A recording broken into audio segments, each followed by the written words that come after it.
Good morning. வணக்கம் friends, welcome to சமையலறை. இன்றைக்கி நம்ம சனா தால் ரெசிபி பார்ப்போங்க. அதாவது கடலை பருப்பை வச்சு ஒரு ரெசிபி. இது சப்பாத்தி, ரோட்டி, தந்தூர் ரோட்டி, தோசை எல்லாத்துக்குமே நல்லா இருக்கும். பூரி எல்லாத்துக்கும் நல்லாயிருக்கும். இப்போ வாங்க எப்படி செய்கிறது, என்னென்ன பொருட்கள் தேவைன்னு பார்ப்போம்.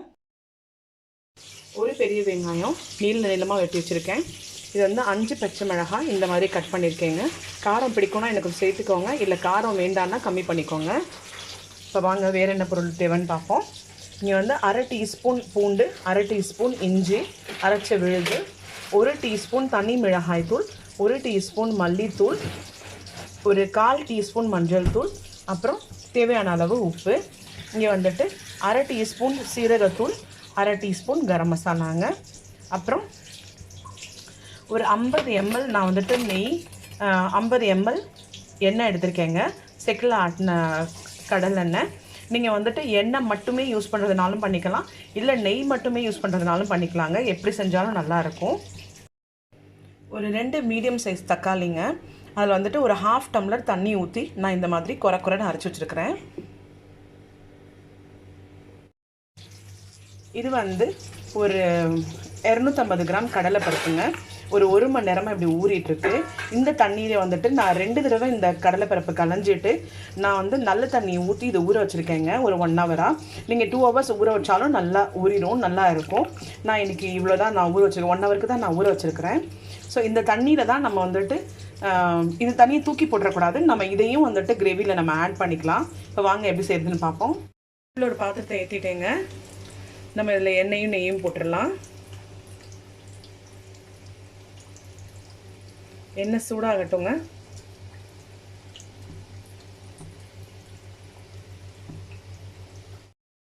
இப்போ இந்த எண்ணெயும் நெய்யும் காஞ்சிருச்சுங்க. நம்ம வந்துட்டு வெட்டி வச்ச வெங்காயத்தை போட்டுடலாம்.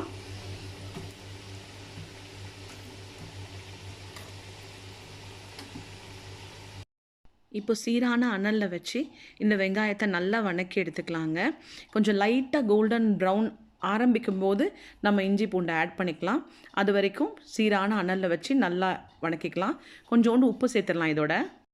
இப்போ பாருங்கள் ஃப்ரெண்ட்ஸ், இந்த வெங்காயம் வந்துட்டு லைட் கோல்டன் ப்ரௌன் ஆக ஆரம்பிக்குது.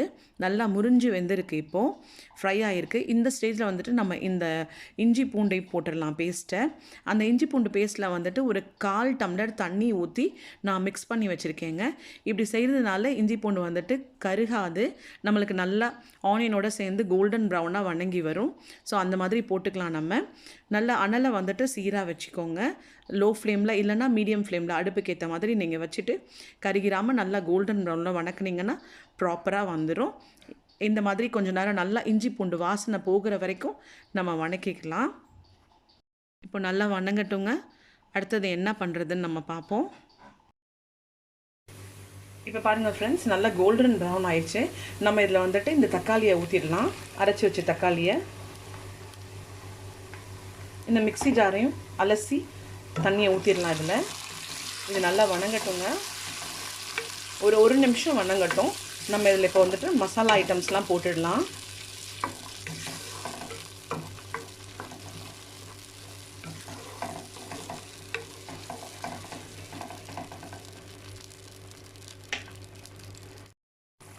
இப்போ பாருங்கள் ஃப்ரெண்ட்ஸ், இது ஒரு 1 மினிட் ஆயிருக்கு, வணங்கிட்டுருக்கு.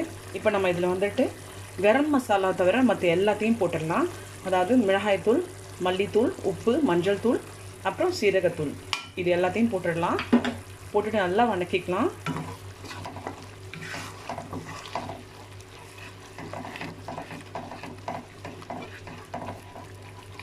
இந்த மசாலா நல்லா வேகட்டுங்க.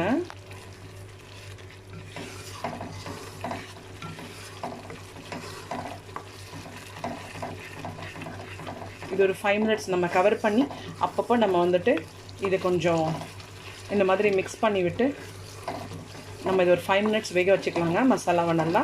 நான் மிக்ஸி ஜார் அலசி ஒரு 1/4 டம்ளர் தண்ணி அதையும் ஊற்றிட்டேங்க இதில்.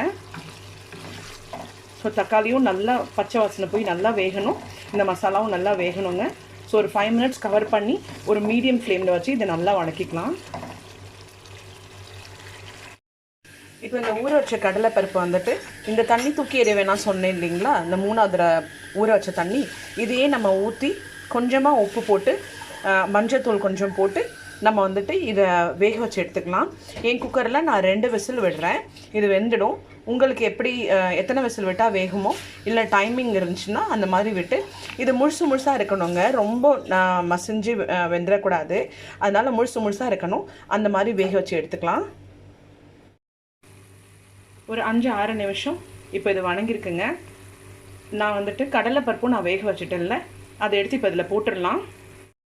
இப்போது வேக வச்ச கடலைப்பருப்பு, குக்கர் அலசி 1/2 டம்ளர் தண்ணி ப்ளஸ் வெட்டி வச்சுருந்த அந்த பச்சை மிளகாய் எல்லாம் போட்டு 10 மினிட்ஸ் மீடியம் ஃப்ளேமில் விட்டுடலாம். ஒரு 10 மினிட்ஸ் ஆயிடுச்சுங்க. இந்த கடலைப்பருப்பு நல்லா மசாலாவோட பிளெண்ட் ஆகி நல்லா கிரேவி ஆயிடுச்சு. எண்ணெய் பாருங்கள் சர்ஃபேஸில் திரண்டு வந்துருச்சு. இப்போ கொத்தமல்லி இலை போட்டு கார்னிஷ் பண்ணிக்கலாங்க விருப்பப்பட்டா. இல்லைனா நீங்கள் கசூரி மேத்தி கூட போடலாம். அதாவது உலர்ந்த வெந்தயக்கீரை இல்லைங்களா, கசூரி மேத்தி அதை போட்டு கூட நீங்கள் கார்னிஷ் பண்ணிக்கலாம் உங்கள் விருப்பப்பட்டா. நான் டிஷ் அவுட் பண்ணும்போது காமிக்கிறேங்க.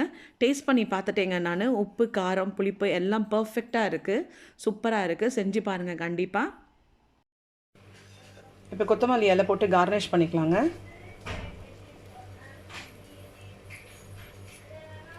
அவ்வளோதான் ஃப்ரெண்ட்ஸ், நம்மளோட ஈஸியான டேஸ்டியான சன்னா தால் ரெடி.